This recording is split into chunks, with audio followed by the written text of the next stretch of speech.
And my suggestion, at some point you can stay next to a window so you can also show them Norway.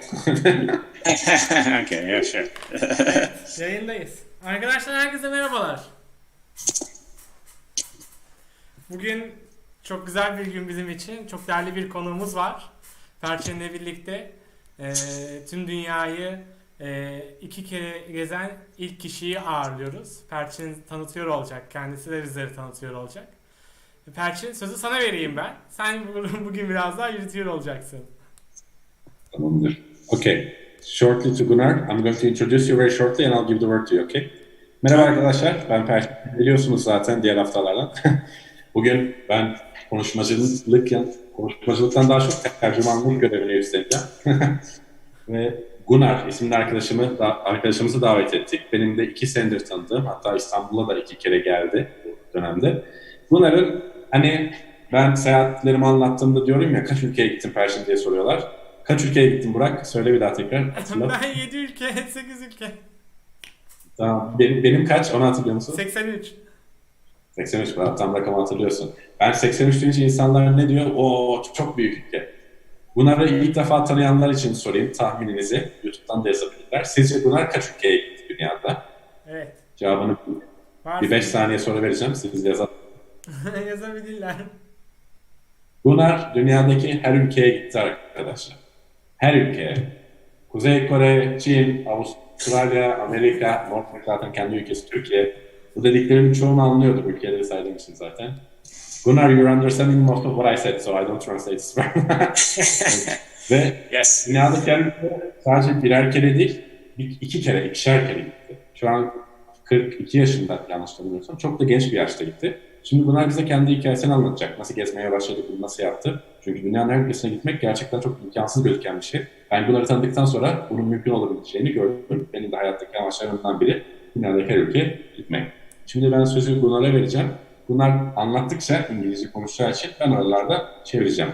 Okay Gunnar, I shortly introduced you that you traveled around the world twice and you're very young for that and you made me also understand that this is not impossible.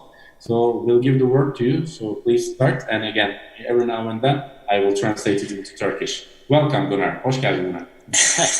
Thank you very much, Perçin, and thank you very much for having me on the show in Turkey, all the way from Norway.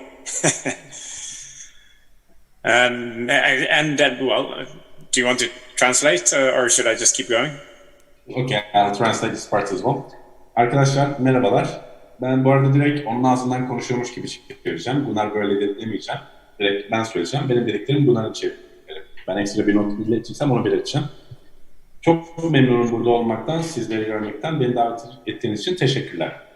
Yes. And yeah, I started, I was inspired to travel many years ago when I was only 4 or 5 years old because my father at the time, he was a medical doctor on a cruise ship sailing in the Pacific and visiting a lot of countries. 4-5 yaşında aslında benim için bir seyahat aşkı başladı. Çünkü babam bir tur gemisinde doktordu. O seyahat ettiği için bu aşk bende o yaşlarda başladı. Yes. And he, because I could not read, and neither could my brother, so he sent us audio cassette tapes. He recorded the audio on some old-fashioned device and sent us these really fascinating tales he told us about from China, from the Philippines, from the United States, from Canada, and from Japan. And I just remember being really inspired by these strange and faraway countries. By the way, I will also explain them what a cassette is. O yaşlarda okuma yazma bilmediğinden, 5 yaşında, 4 yaşında olduğu için babası onlara mektup yazmıyormuş tabii ki. Onlara hani böyle eskiden kasetler vardı ya müzik dinlediğimiz. Bu şu an artık olmadığı için belki aşina değilsinizdir çocuklar. Böyle CD gibi daha kasetler vardı. Babası o kaset kayıt cihazını alıp sesini kaydedip, hani biz WhatsApp'tan bir mesaj atıyoruz ya sesle, onun gibi düşünün. O cihazla sesini kaydedip o kaseti mektupla Gunnar'a ve kardeşine yolluyormuş. Ve bu kasette Japonya, Çin, gittiği Filipinler, her yerden hikayeleri paylaşıyormuş çocuklarıyla. Yes.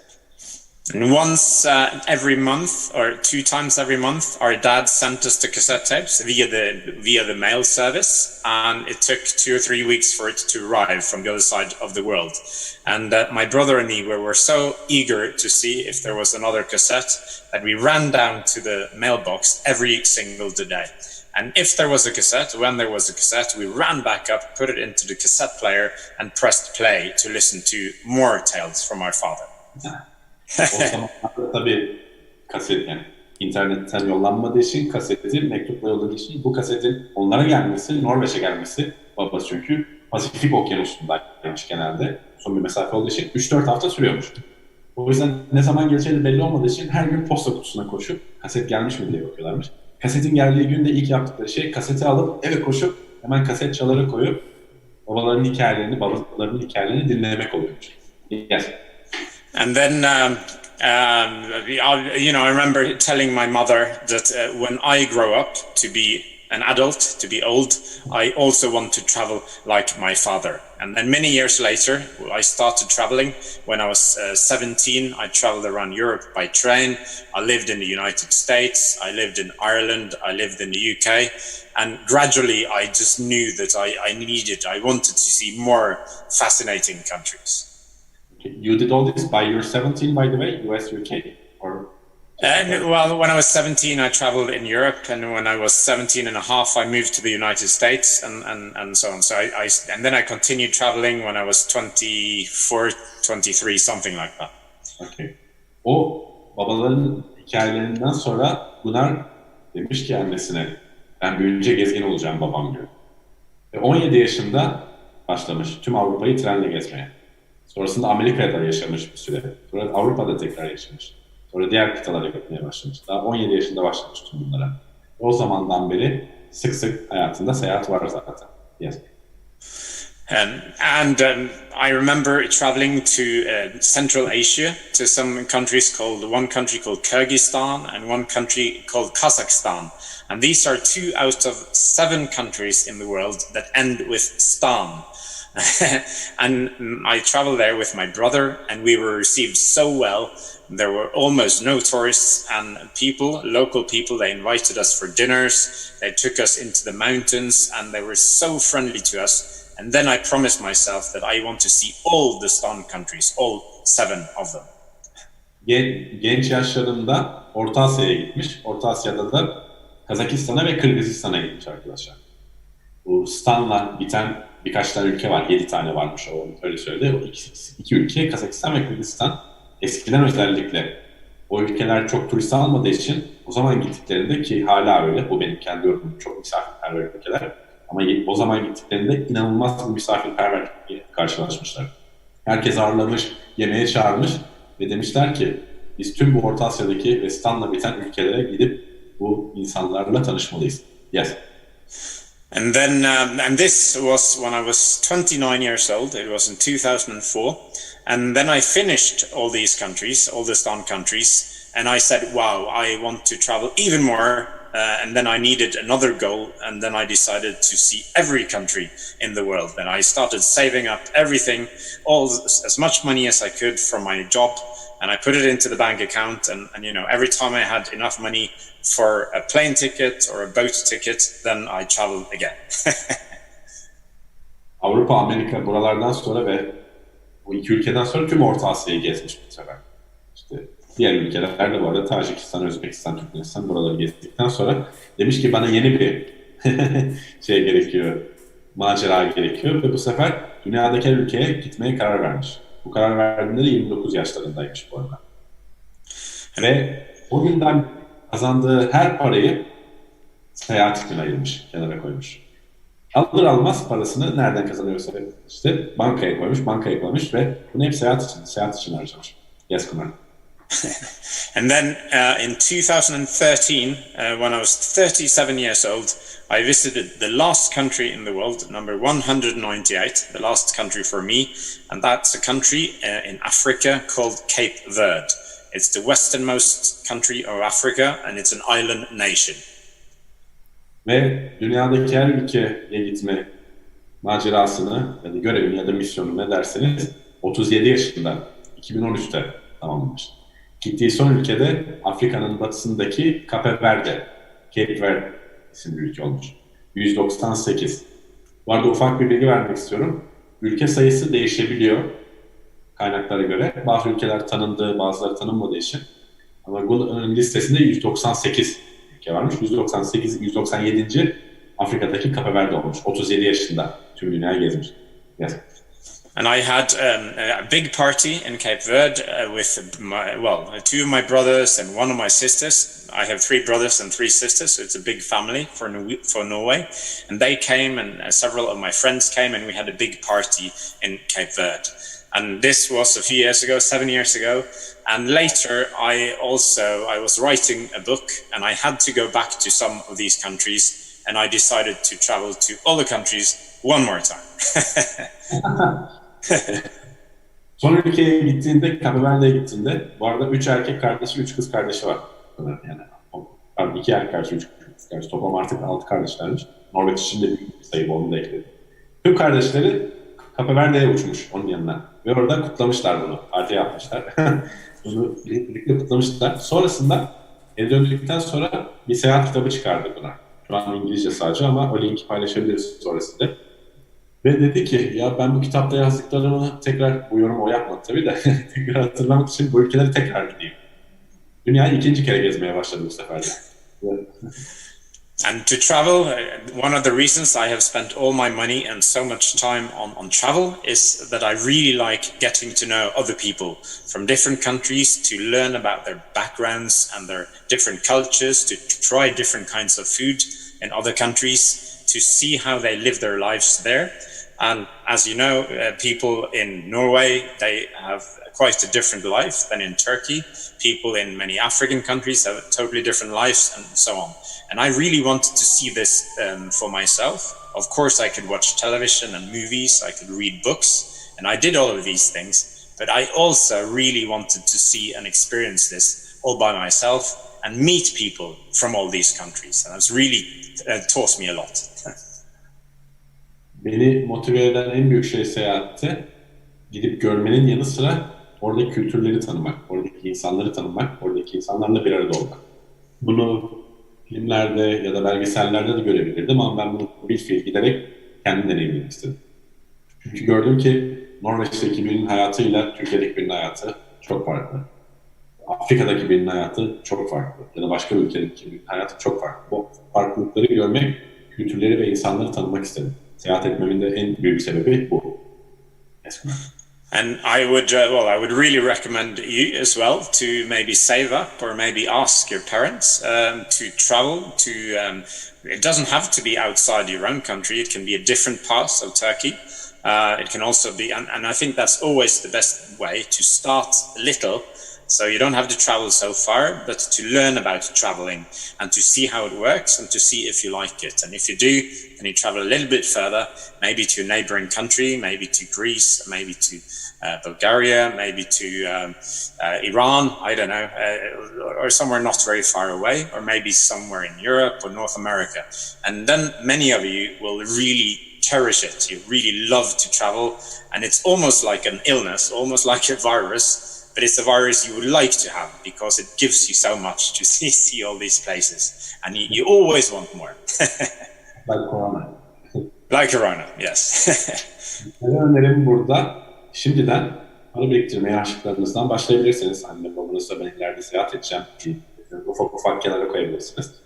Seyahat etmek için illa Amerika'yı vesaire uzaklığı düşünmenize gerek yok. İlk başta finansınızın ya da imkanlarınızın yettiği ve yaşınızın da tabii olduğu şekilde İlk başta belki Türkiye'yi biraz gezebilirsiniz. Farklı şeylere gidebilirsiniz.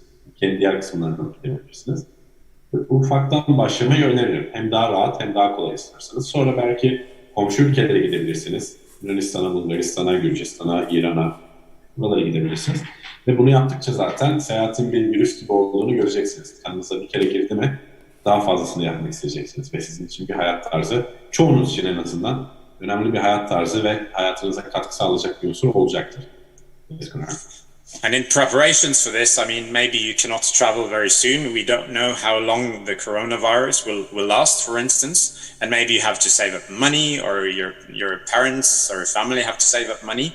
But in the meantime, there are so many other ways to travel. You can travel online, you can read up about countries, you can find photographs, or you can connect with people in other countries. You can find them via social media, on the internet. And you can also find pen pals, we call them when I was younger. You find someone and you actually write paper letters, and you send them through the through the mail via an envelope, and you will get an answer back, and you will become really good friends, maybe with someone in a totally different country. I had a pen pal from the Philippines, and we met 3 times now.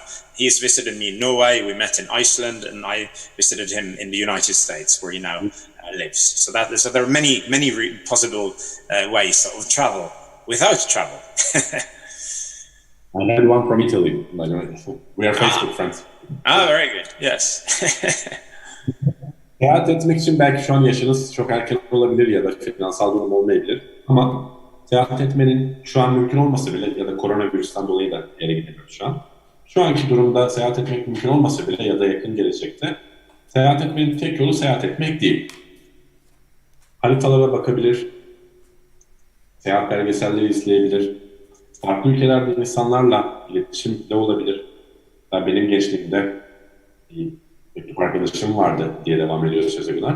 Filipinlerden. Onunla yazışıyorduk bildiğiniz. Kağıda mektup yazıyorduk. O mektup yolluyorduk. Bir aya gidiyordu. Sonra o mektup öbür ay geliyordu. Ve o mektup arkadaşımla 3 farklı ülkede buluştum sonra. Sonra ben de kendi yorumumu ekledim. Benim de İtalyan bir mektup arkadaşım vardı arkadaşlar. Biz de öyle. Şimdi Facebook arkadaşıyız. Henüz buluşamasak da. Seyahat etmenin çok farklı da yolları var. Şu an paradan dolayı, yaşınızdan dolayı, koronadan dolayı ya da herhangi bir sebepten dolayı mümkün olmasa bile farklı yönlerde seyahat edebilirsiniz. And one thing that's very important when you travel is to be able to speak to local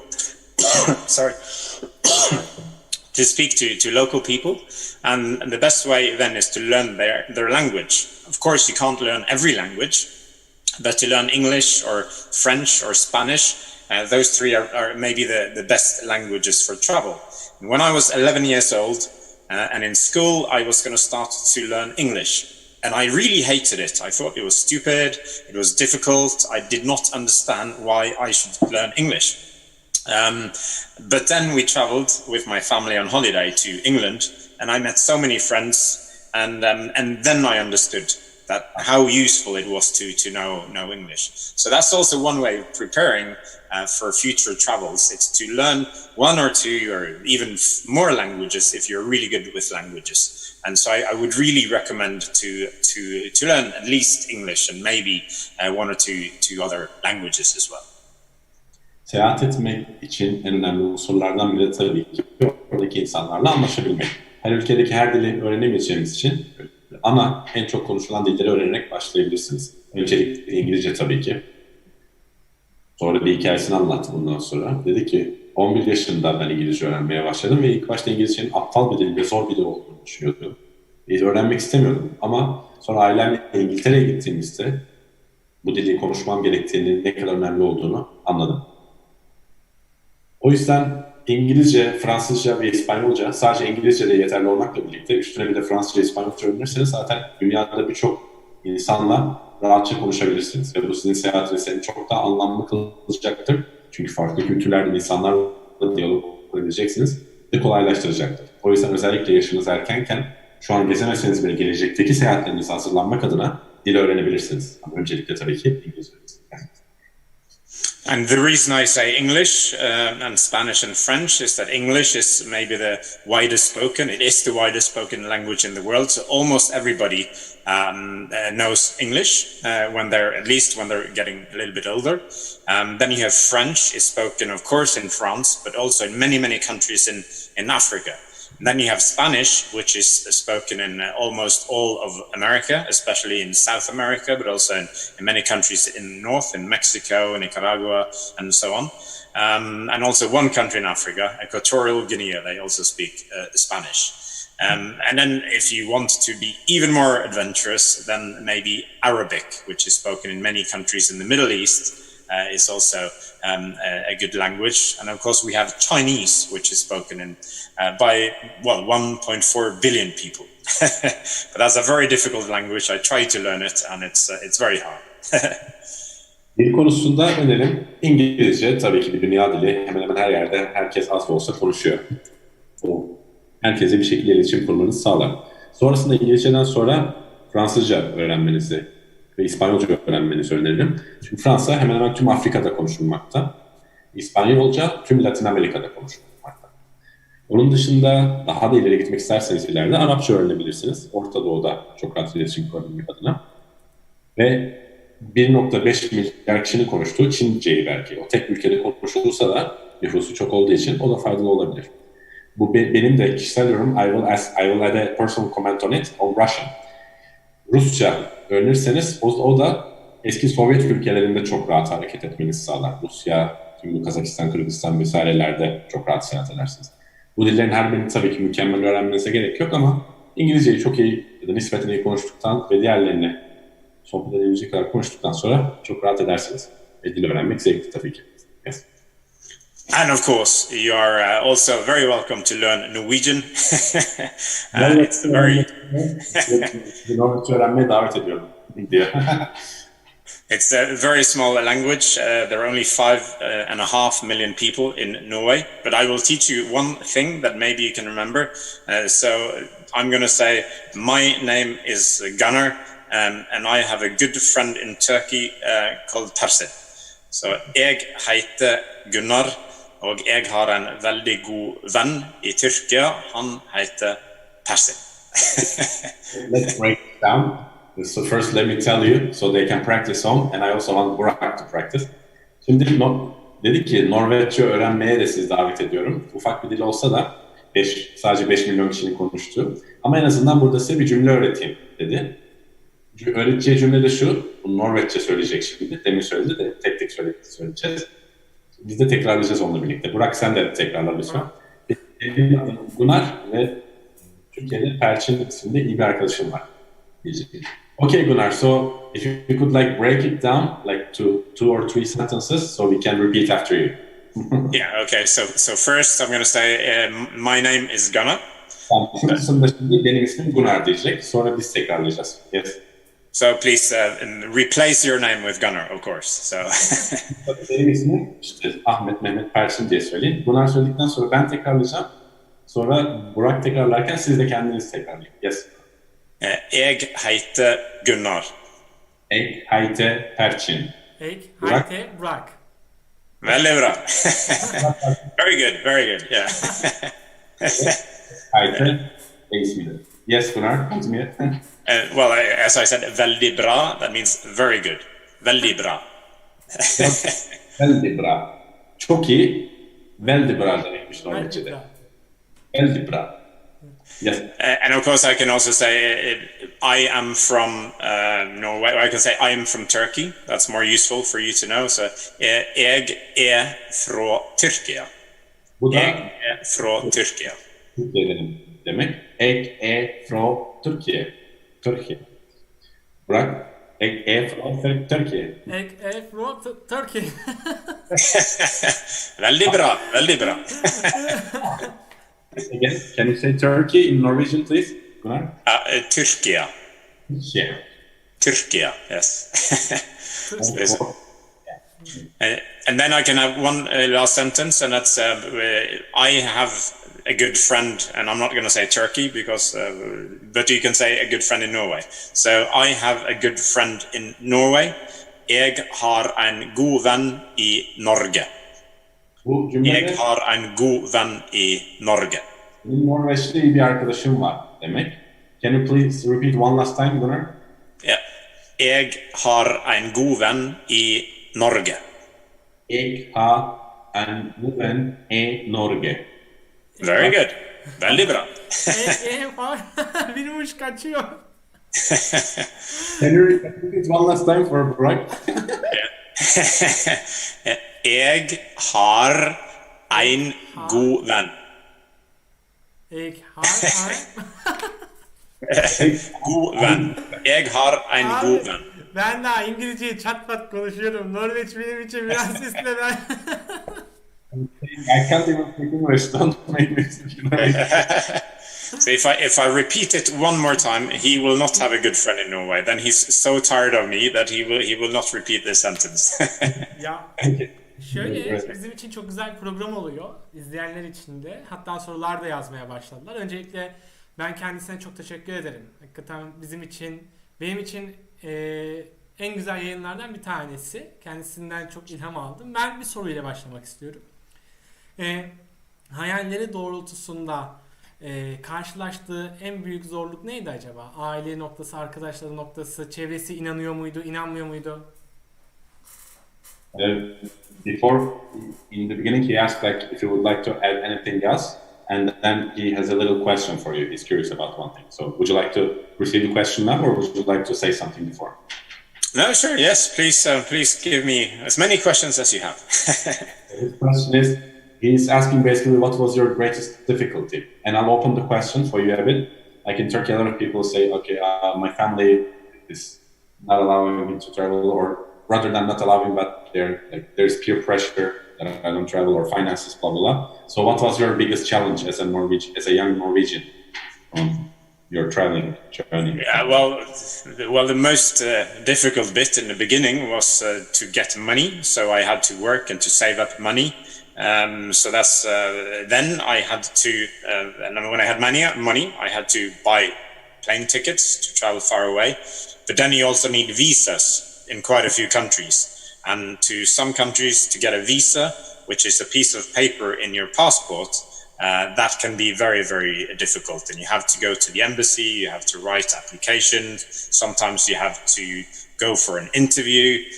So it's a big process. So I think this entire thing of getting through all that red tape, through all that bureaucracy, all the paperwork it was probably the most difficult thing, and especially to an African country called Eritrea, where it was really, really difficult for me to get a visa. Birkaç tane sayıda. Genel olarak finans ilk başta zorluk oldu. Yani parası olmadığı için, zenginlerden gelmediği için, uzak yerlere uçtuğu için, bilet vesaire şeyler için para sıkıntısı yaşamış. Onu da çalışarak, para biriktirerek kendini başta finanse etmiş. Sonrasında şeyden bahsetti, daha böyle ufak spesifik problemlerden bahsetti. Özellikle Avrupa dışında vesaire çıktığında vize problemleri zor olmuş. Yani ufak bir kağıt parçası için işte mülakatlara ya da orada görüşmelere girip bir sürü form doldurmak vesaire her defasında bu bürokrasiyi aşmak hakikaten yorucu ve zor oluyormuş onun için. Yani genel anlamda finans bir problemmiş. Onu çalışarak, para biriktirerek aşmış her defasında. Sonrasında da ülkelerin bürokrasisi onu bayağı yoruyormuş ama onu her defasında yapılması gerekiyorsa, yapılması gereken neyse yapmış. Evet. Ben arkadaşlar sorularınızı yazabilirsiniz. Ben tek tek şimdi soruyor olacağım. Yani çocuk olduğu için biraz da eğitimle ilgili ilk sorumuz var. Bir Utku sormuş. Hangi eğitim sistemi çocuklar için daha uygun? Gezdiği ülkeler bakımından var mı bize önerebileceği demiş. Okay. The kid is asking about, this is a general question, it's not much about traveling, but he basically asks, in all these countries that you have traveled, have you encountered, and I think Norway is also a good example in it, that which countries do you think has exemplary school systems which really nurtures children? Do you have a specific example on that? Yes, there are quite a lot of good countries, I think, and it's a very good question, because I think the most important thing in our lives, and especially young people's lives, is education, and it's about learning. It's about opening your mind to different mindsets and different thoughts, and to be able to question what is being told by maybe politicians, maybe the media, but to be able to question things we hear, and then a good educational system is very, very essential and very important, and it should be free of charge. You shouldn't have to pay for it. And then, yes, Norway, my own country, has a very good system. It's also very good in Australia and New Zealand. And you have places, other places in Europe, quite a few countries. We have Sweden, Denmark, Iceland, Finland. You have all the Nordic countries are good. Germany has a good system, so does the Netherlands. So there are many countries with good systems, and of course I've only mentioned a few of them. And I think it's essential and that it's free of charge, and ideally this should be all the way up, including university. So you don't have to pay a lot of money to get to that essential education. Ve ilk başta eğitim işinin kendisi için önemli şeyin eğitimin ücretsiz olması gerektiğini düşündüğünü söyledi. Herkese ulaşabilmesi açısından. Ve bunu üniversiteye kadar, yani üniversitede bence ücretsiz olmalı dedi. Burada örnek ülkelerle ilgili kendi ülkesi tabii ki Norveç önemli bir örnek ve İskandinav ülkeleri genelde iyi bir örnek eğitim sistemi olarak. Finlandiya, İsveç vesaire. Avustralya ve Yeni Zelanda'dan örnekler verdi. Hollanda ve Almanya'dan örnekler verdi. Benim de verebileceğim birkaç örnek var. Singapur, Japonya bu ülkeler. I just add some of my own examples. Singapur, Japonya bu ülkeler iyi eğitim sistemine sahip. Bu ülkelerin çoğunda dediğimiz gibi ücretsiz ve öğrencilerin daha çok pratik öğrenmesine ve sorumluluk alarak öğrenmesine yol açan ya da vesile olan sistemler. Evet, teşekkür ediyoruz. Şu an ülkenizde saat kaç diye soru gelmiş. Norveç'te saat kaç diye. He's asking what is the time there? Like he's wondering about the time difference between Norway and Turkey. Now it's 9:45 in the evening. Okay. Bir saat gerideler arkadaşlar. 8:50 geçiyor. Evet. Ülkemizi ziyaret etmiş, ülkemizi nasıl bulmuş, hangi şehri gezmiş? You have visited Turkey twice, right? No, you have been there more than actually. How many times have you? At least 10 times, and I can show you my T-shirt. It's coincident. So no, I really like it in Turkey, and I met Perçin there several times, and I've been there on conferences. I've been there for work, and I've been there on holiday. I've been there with my girlfriend, so I've been a lot of times. Yes. Neredeyse ondan fazla kere gitmiş. Ve ben son 2 gidişimde o zaman tanışıyorduk ama öncesinde de gitti. They are also curious about like ballpark roughly which parts of Turkey have you been and what do you think about Turkey in general? Like what do you like most about? They're curious. I really like people. You are very friendly in Turkey. That's my experience. I love the food. You have a lot of very good food in Turkey, and I quite like the climate and also the culture and the history. Unfortunately, and it's a good question, I've never been far outside Istanbul. So I've only been to Istanbul and a little bit on each side, but I haven't been elsewhere really in Turkey. So I really have to come back for that. Apart from Istanbul, where have you been? I didn't hear that part, sorry. No, just around Istanbul. So no, it's like suburbs to Istanbul on both sides, both in Asia and in Europe. Tüm bu seyahatlerde sadece İstanbul'a gitmiş sonuna kadar. Ben de daha fazla yere gitmiştir diye varsaymıştım ama sadece İstanbul'a gitmiş. Bir daha gelip Türkiye'nin diğer kısımlarını keşfetmek istiyorum dedi. Türkiye ile ilgili en çok sevdiği şeyler olarak da havasını seviyorum dedi. Yani bundan olması nispeten. Yemeklerini çok seviyorum dedi ve en önemlisi insanlarını çok seviyorum dedi. İnsanlardan kastı da misafirperverliği, insanların kibarlığı, açıklığı ve sıcaklığı. Evet Burak. Evet. Seyahat ederken prensip edindiği özellikleri var mı? Okay. The question again is a bit general, but the kid asks if you have what kind of principles do you adhere to when you travel? Like, when I travel, I always do this. Something. When I travel, I always try to have an open mind. I want to meet people, and when I say meet people, then I try to meet local people, because of course it's nice to travel with friends and family. But if you only hang out with people from your own country or your own culture, you don't really get to experience the place where you're going that much. So I always walk a lot. I walk a lot around in the towns and cities and villages, and I try to use local transport, because you get to see a lot more than on a plane. So if you travel by bus or by train or by boat or by donkey or camel or motorbike, you get to see a lot more, and you also get in touch with people. So I always try to get in touch with people, no matter where I am. En önemli prensip benim için oradaki insanlarla tanışmak. Yerel insanlarla tanışmak, kültürlerini tanımak. Bunun için de mesela ülke içinde çok uçakla gezmem, otobüsle, trenle, bazen eşekle, deveyle, her neyse işte hangi ülkedeysem. Onunla gezerim ve yerel insanlarla tanışırım. Çok yürürüm. Daha böyle farklı yerleri görmek ve insanlarla bir arada olabilmek için. Toplu taşımaya binerim şehirlerde. Yani bir yerden bir yere taksiyle gitmek yerine otobüsle, trenle gitmeye çalışırım. Ve hep bir açık bir zihin bulundurmaya, açık görüşlü olmaya çalışırım. Yani oradaki yerel insanlarla tanışmak, sadece kendi ülkemden insanlarla beraber vakit geçirmemek, yerel insanlar ve farklı ülkeden gelen insanlarla bir arada olmaya çalışırım. Evet.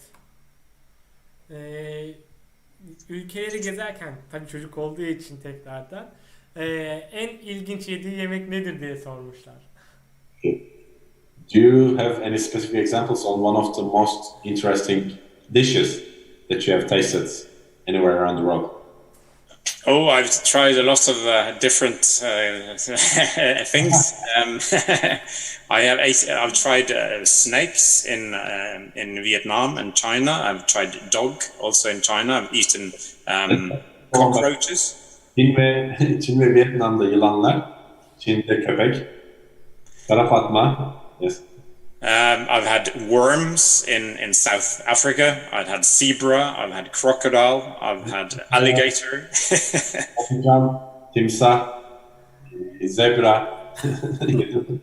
So and different kinds of insects. So it's all about being adventurous and trying almost everything. Ama tabii ki biraz macera pres olup bu tarz tecrübeler aşık olmak. Evet, kesinlikle. Türkiye'yi en son ne zaman ziyaret ettiniz diyor sormuşlar. When was the last time you visited Turkey? Ziyaret edip? Oh, the last time I visited Turkey. When did I last visit you, Perçin? It's 2 years ago, isn't it? When you were doing this thing with your friends that you randomly travel around the world, right? Yeah, 2018, I think, wasn't it? Either 2017, like end of 2017, or beginning of 2018. Yes. Yeah. So it's wow, time flies. I really should return soon. It's been too long. En son hatta biz beraber o zaman 2017 sonu ya da 2018 başındaydı. By the way, I would like to mention this thing you're doing with your friends. I found that super awesome, and I would like to explain them a bit. But let me refresh my knowledge. So you guys travel how often, and what were the rules? Can you tell me, please? Yes, we travel once a year, and there are 6 friends of us. And every year we pay in some money to one of us, and this person is the organizer. So he's finding out where he's deciding where we're going. He's booking hotels, he's booking activities, he's booking meals, and sort of setting up everything. And to everybody else, it's a total surprise where we are going and what we are doing. It's a really fun way to travel with friends. How much do you pay each other, by the way, per year? What is this? Well, we have a budget of around 350 euros per person. Yeah. Şunu birkaç şeyi netleştirmek için sordum, kusura bakmayın arkadaşlar, ama bunlar 6 arkadaşıyla, yani toplamda 6'lar çok enteresan bir şey yapıyor. En son Türkiye'ye gelme sebepleri de oydu. Çok kısa bunun hikayesini anlatacağım. I'll just give some background, so it might take longer than what you said. Hatta en son Türkiye'ye geldiğinde ben Türkiye'deyim diye bana yazmıştı. Ben de biraz alınmıştım. Neden gelmeden önce yazmadı, plan yapardık diye. Neyse ayarladık. Dedi ki biz arkadaşlarla şöyle bir şey yapıyoruz Perçin. Sana yazmamın sebebi şu. Senede bir 6 kişi seyahate çıkıyoruz. Her sene o 6 kişiden bir kişi o seyahatin koordinatörü oluyor. Biz her sene o kişiye kişi başı 350 euro para veriyoruz. İşte 2000 lira gibi bir şey veriyorlarmış. Diğer 5 kişi 2000 lira veriyor. O 6. kişi de tabii aynı bütçeyi koyuyor. Ve o kişi bize işte onun belli başlı kuralları var. 3-4 saatten uzak olamaz uçakla vesaire gibi belli kuralları var. O kurallara uyduğu şekilde bize nereye gideceğimizi biz bilmeden bize bir yere bilet alıyor. Oradaki oteli, aktiviteleri, her şeyi ayarlıyor. Ve biz 3-4 gün o ülkede vakit geçiriyoruz ya da o şehirde. En son bunu yaptıklarında da işte 2017'de pardon, en son değil ama Türkiye'ye gelmişlerdi. Yani bunu koordine eden kişi hepsini İstanbul'a götürmüştü. Bunlar İstanbul'a gelene kadar, havaalanına gidene kadar nereye geleceklerini bilmiyor. Yani spontan. Nasıl? Perçin biz de böyle yapalım.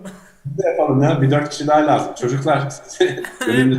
Katılmak isteyenleri bekliyoruz. Güzel. Burak, ben 4 kişi daha. We're also making our own group. Very good. Yes. Yeah. Let me know if you come to Norway. Bununla ilgili bir şey vardı. Normalde böyle bir kafede şeyler yiyip içiyorduk. Sonra o kafenin sahibi bize dedi ki ya benim başka bir yerim var, sizi oraya da davet etmek isterim. 5-6 tane Norveçli'yi görünce adamın çok hoşuna gitmişti. gelin ya. Türk misafirperverliğimiz. Bir soru daha var. En çok gittiği yerlerden nereden etkilenmiş? They are asking basically what place or places impress you the most when you travel? Oh, this is a question I get very, very often, and it's almost impossible to answer because there are so many amazing, incredible places around the world, and it's like having to rate them. It's like if I had 10 children, then should I pick my favorite? It's almost impossible.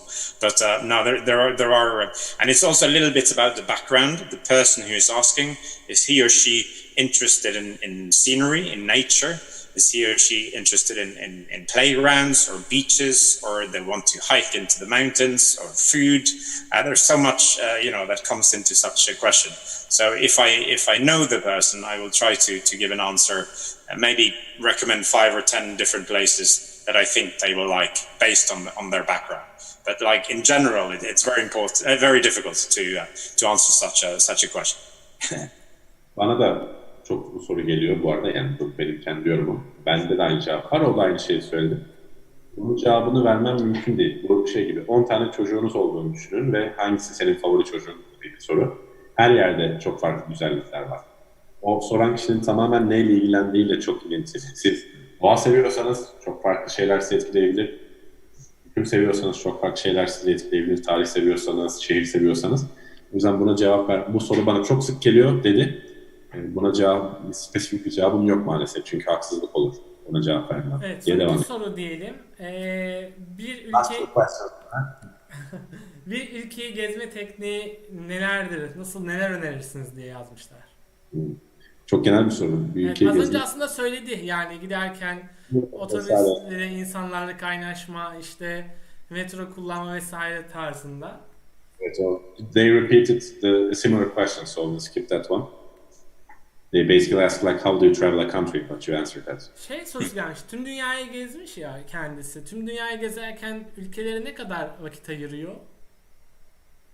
They're asking how much time do you spend in each country or city, but I know that this is a very general question, but maybe you can say like what was the maximum amount of time, minimum amount of time, so you can give this most.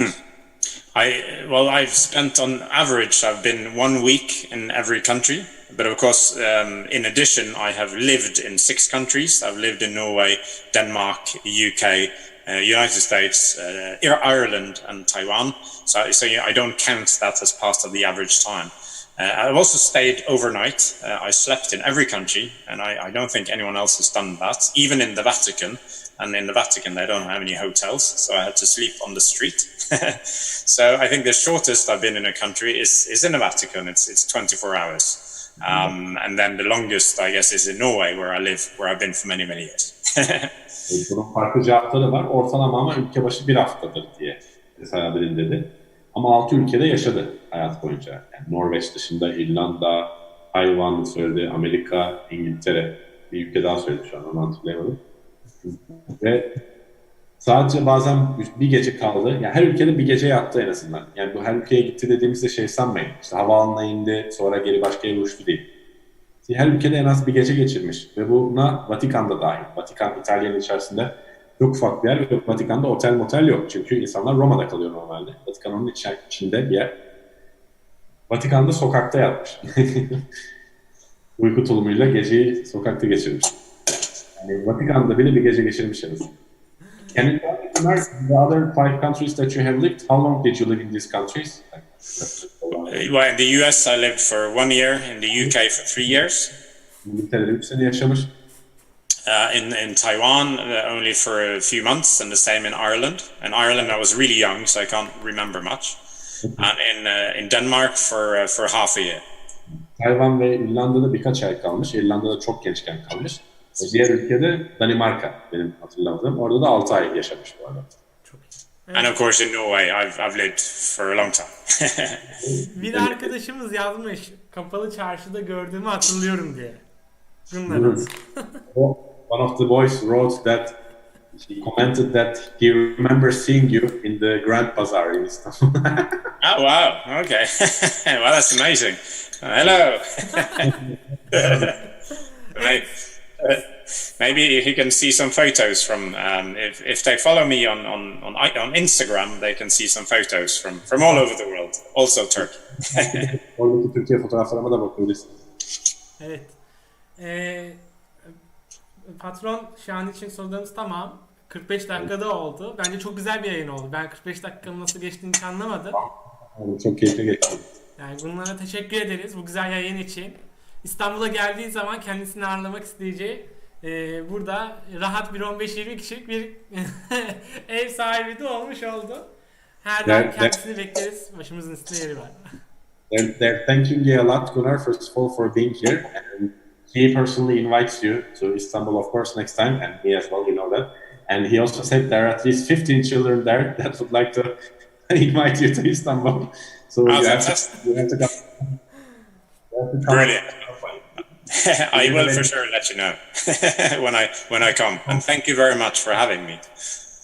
Çok teşekkür ederim sizlere misafir ettiğiniz için. Do you want to add anything else, Gunnar, before we say goodbye? No, I just thank you very much for watching, and it's been a pleasure talking to you. And I hope you understood some of my English. And thank you very much, Perçin, for translating to much more eloquent and elegant Turkish than my English. My pleasure, man. Thank you. Sizlere teşekkür ediyor dinlediğiniz için. Umarım İngilizce konuştuğumda da arada bazı kelimeleri anlayabilmişsinizdir. Sizin için bir pratik olmuştur dedi. İstanbul'a geldiğinde görüşmek üzere dedi ve herkese çok teşekkür ederim. Evet arkadaşlar, programımızı bitirmeden önce bugünün pin kodu Dünya insanı olmak. Dünya insanı olmak yazarak bizden yakıt ve girişim lirası kazanabilirsiniz. İlginize çok teşekkür ederiz. Çok sağ olun. Senin söylemek istediğin bir şey var mı Perçin? Teşekkürler arkadaşlar. Benim için de çok keyifli oldu. Gunnar, thank you once again. And I'll see you. Görüşmek üzere arkadaşlar. See you later. Thanks a lot for having me. All right. Bye bye. Bye bye.